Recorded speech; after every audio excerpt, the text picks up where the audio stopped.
जो एक परिवार अમને એવો મળ્યો છે કે જેમની ભાણી હતી અને તેઓ કપલ એટલે હસબન્ડ વાઇફ તેઓ અહીંયા ફરવા માટે આવ્યા હતા અને તેઓ મિસિંગ છે. કુલ 3 લોકો આઈ થિંક મિસિંગ છે. કોણ કોણ? બે ભાણકી અને એક જમાઈ છે. અચ્છા.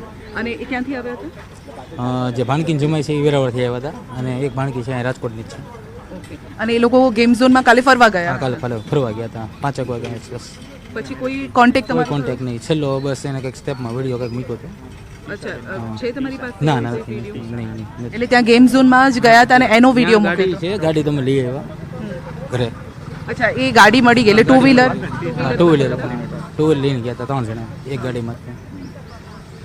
અને છેલ્લી વાતચીત ક્યારે થઈ હશે આપની? 5 વાગ્યા આસપાસ મારા બેન સાથે વાત થઈ. એટલે જવાના હશે એની પહેલા વાત? હા જવાના હતા ત્યારે. અને ઉંમર શું હશે? જે મોટી ભાણકી છે ને 24 વર્ષ અને નાની છે ને 18-19 વર્ષ. જમાઈના 26 વર્ષ. એટલે એ કપલ હતું અને એ કપલ ભાણકી સાથે. અને એ મળ્યા જ નથી મળ્યા. કોઈ હાલો તો પતો નહીં. પોલીસ તરફથી કોઈ એવો સંદેશ આપ્યો છે આપને? નહીં, કોઈ જાતનો નહીં. ગઈકાલે ડીએનએ પણ લેવામાં આવ્યા છે એમ કે? ડીએનએ લીધા છે તમારા પરિવારના? અને પછી શું વાતચીત થઈ? શું કહેવું છે એમનું કે ક્યાં સુધી રિપોર્ટ આવશે? શું કહેશે? અત્યારે 10 વાગ્યા સુધીનું કીધું છે. આજે 10 વાગે રિપોર્ટ આપશે તો આપ આ રિપોર્ટ લેવા માટે આવ્યા હશો એવું હું માનું છું. અને જે ગઈકાલે જે ડેડ બોડી અહીંયા પહોંચી છે એમાંથી કોઈ એવી વિગત આપને મળી રહી છે કે કદાચ એમાંથી ડેડ બોડી કોઈ હોઈ શકે કે ના, એવી કોઈ વિગત નથી. પોલીસે કશું નહીં કોઈ જાત નહીં. કારણ કે અમે તો રાતે મોડા આવ્યા પણ જે ઓલા ભાઈ મારા છે ને એ સાથે હતા. અને જે કપલ છે કારણ કે ઉંમર પણ નાની છે એટલે કદાચ હું એવું વિચારી શકું કે થોડા સમયમાં જ કદાચ એમના મેરેજ કે એન્ગેજમેન્ટ થયા છે. બીજા મહિનાની 29 તારીખ ફેબ્રુઆરી. એટલે 2-3 મહિના થયા? 2 મહિના. મેરેજ થયા હતા? હા, મેરેજ થયા. મેરેજને 2 જ મહિના થયા છે. એમનો ફોટો હશે આપની પાસે? કપલનો ફોટો છે, બતાવી શકશો અમને? તો લગ્નને ફક્ત 2 જ મહિના થયા છે. વેરાવળ તેઓ રહે છે. વેરાવળથી તેઓ અત્યારે ફરવા આવ્યા હતા કારણ કે આ વેકેશનનો સમય છે ને વેકેશનમાં પરિવારના બીજા સભ્યોને પણ મળવા માટે મળતું હોય છે. ત્યારે આશા સાથે કદાચ આવ્યા હશે કે પરિવારના બધા જ લોકો એકસાથે રહીશું, મળીશું. અને એ કાલે ખુશી મનાવવા ગયા હતા. એ જે કપલ છે 24 વર્ષની ઉંમર છે એ દીકરીની, એના હસબન્ડની ઉંમર 26 વર્ષની છે અને જે દીકરી છે એની નાની બહેન પણ લગભગ આપ જોઈ શકો છો કે આ હું બતાવી રહી છું. આ બંને 24 વર્ષની આ દીકરી છે અને નામ ભાઈ શું કીધું? ખુશાલી. અને ભાઈનું નામ? વિવેક. તો ખુશાલી આપ જોઈ રહ્યા છો કે ખુશાલી અને આ વિવેક ગઈકાલે 5 વાગે ઘરેથી નીકળ્યા છે અને ત્યારબાદ મિસિંગ છે. અને આ સાથે ત્રીજી એક વ્યક્તિ પણ તેમની સાથે હતી. એની સગી નાની બહેન છે.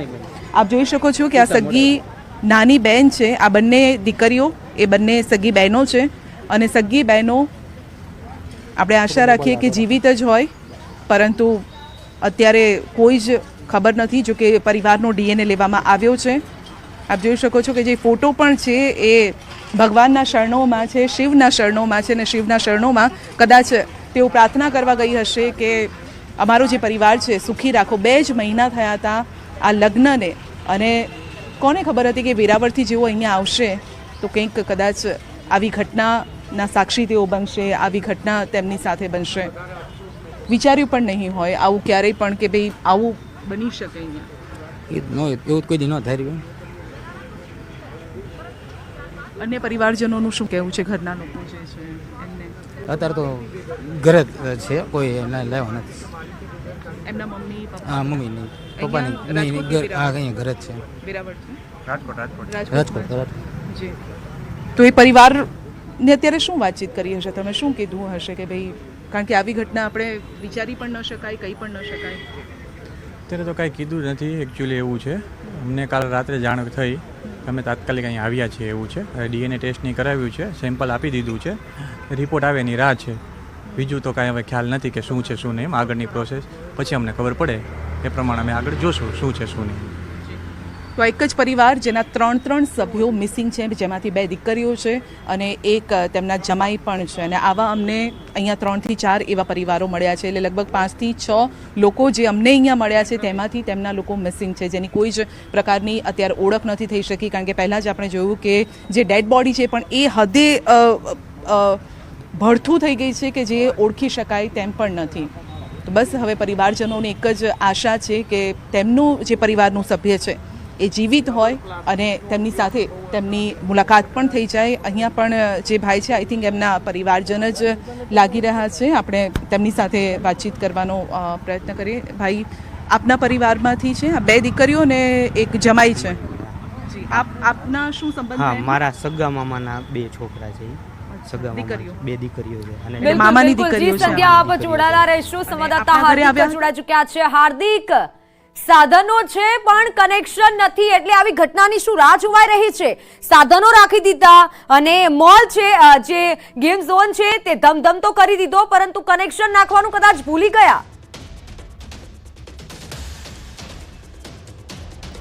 આ ચોક્કસથી મિત્તલ સૌથી મોટી ગંભીર બેદરકારી આવી છે. એ ઉપરાંત અન્ય એક બેદરકારી છે તે પણ આપણે બતાવવાનો પ્રયાસ કરીશું. કેમેરામેન નિલેશ સોસાનિયા હું વિનંતી કરીશ કે આ જે કાર રેસ છે, રેસિંગ કાર, એમના દ્રશ્યો બતાવવા માંગે. ખાસ કરીને આ રેસિંગ કારમાં આ જે પદાર્થ છે, આ જે પેટ્રોલ છે તે ખૂબ જ જ્વલનશીલ હતું અને તે પણ અહીંયા મોટા પ્રમાણમાં હતું. એમના કારણે જે છે આ ઘટના બની હતી. આ કાર જે અહીંયા મોટી સંખ્યામાં છે, અલગ અલગ 20થી પણ વધુ કાર એવી હતી કે જેમની અહીંયા રેસ થતી હતી. બાળકો તે કારની રેસમાં જતા હતા, પરંતુ ક્યાંક ને ક્યાંક કહી શકાય કે આ કાર અત્યારે બેકાર બની ગઈ છે. કેમ કે એક મોટી ઘટના બની છે, આગની ઘટના બની હતી અને એમાં પણ અહીં આમાં વપરાતું ઈંધણ ક્યાંક ને ક્યાંક જવાબદાર છે. તો બીજી તરફ આ જે કાર માટેના જે બેરિકેડ્સ, જે રેસિંગ માટેના બેરિકેડ્સ લગાવવામાં આવતા હતા તે આ જે ટાયર છે એમનાથી લગાવવામાં આવતા હતા.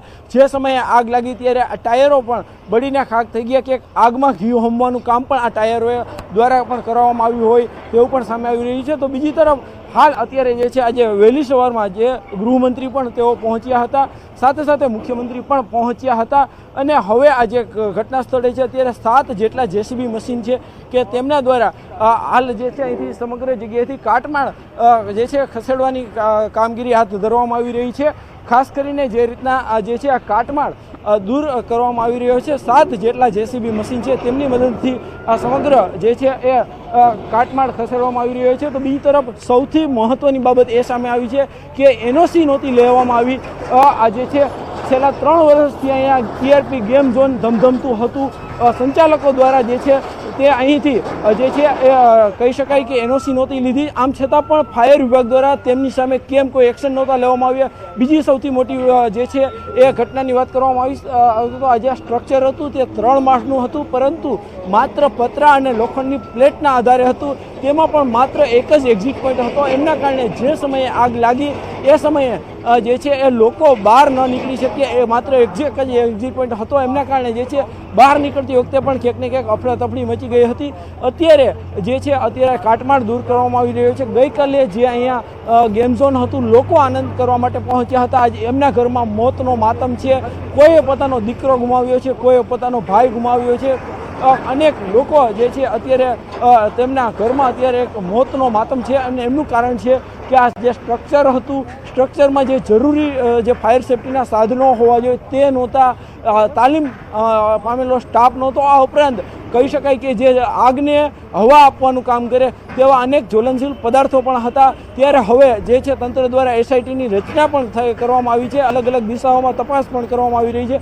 પરંતુ સૌથી મોટો સવાલ લોકોને એ છે કે આવી ઘટનાઓ બનતા ક્યારે અટકશે, ક્યારે જે છે આ મોતનો મંજર બંધ થશે. રાજકોટમાં આ માત્ર પહેલી ઘટના નથી, અગાઉ પણ આવી ઘટનાઓ બની છે. દરેક વખતે તંત્ર દ્વારા જ્યારે ઘટના બને છે તેમના થોડાક દિવસ સુધી જે છે કડક કાર્યવાહી કરવામાં આવશે, ચેકિંગ પણ કરવામાં આવશે. પરંતુ આ જે પ્રક્રિયા છે તે નિયમિત શરૂ રહેવી જોઈએ. એમના બદલે જે છે થોડા દિવસ બાદ લોકો પણ ભૂલી જશે, ક્યાંક ને ક્યાંક તંત્ર પણ ભૂલી જશે અને ફરી વખત આવી ઘટના બનશે. ત્યારે લોકોની એક જ માંગ છે કે હવે અમારે કોઈ જ કડક કાર્યવાહીની વાત નથી સાંભળવી. બીજી વખત આવી ઘટના ન બને તે માટેની નક્કર કાર્યવાહી જોઈએ છે, નક્કર રણનીતિ જોઈએ, નક્કર જે છે નીતિ હોવી જોઈએ, એવા નિયમો હોવા જોઈએ કે આવા લોકો સામે જે છે કાર્યવાહી થાય, તેમને કડકમાં કડક સજા થાય. અત્યારે પણ જે સંચાલકો છે તેમને ફાંસીની સજા થાય તેવી લોકોની માંગ છે. લોકોમાં પણ ક્યાંક ને ક્યાંક આક્રોશ જોવા મળી રહ્યો છે. બિલકુલ બિલકુલ હાર્દિક, અને આક્રોશ હોવાનો જ, કારણ કે પોતાના સ્વજનનો જીવ ગયો છે, કોઈકનો દીકરો ગયો છે, તે લોકો તો ખુશી મનાવવા માટે ગયા હતા અને સામે મોત મળ્યું છે. વિગત એવી હાર્દિક સામે આવી છે કે એન્ટ્રી અને એક્ઝિટ માટે એક જ રસ્તો હતો. એટલે આ પણ એક ગંભીર બેદરકારી થઈ શકાય, કારણ કે કંઈક મોટું થાય તો લોકો નીકળી ક્યાંથી શકે. ચોક્કસથી મિત્તલ, હું ફરી એક વખત કેમેરામેનને એ દ્રશ્ય બતાવવાનો વિનંતી કરીશ કે આ જે વિસ્તાર છે, જે જેસીબી અને આ સાઈડનો, ત્યાં માત્ર એન્ટ્રી અને એક્ઝિટ માટેનો એક જ જે ગેટ હતો. એટલા માટે લોકો જ્યારે આગ લાગી ત્યારે તેઓ બહાર ન નીકળી શક્યા. સામાન્ય રીતે જ્યારે આવું કોઈ ગેમ ઝોન હોય જ્યાં વધુ લોકો આવતા હોય ત્યારે એક ઇમરજન્સી જે છે એક્ઝિટ પોઈન્ટ હોવો જોઈએ. આ નિયમ પણ છે અને આ નિયમનું જે છે પાલન પણ કરવું જોઈએ અને આ નિયમનું પાલન કરવાની જવાબદારી પણ રાજકોટ ફાયર વિભાગની છે.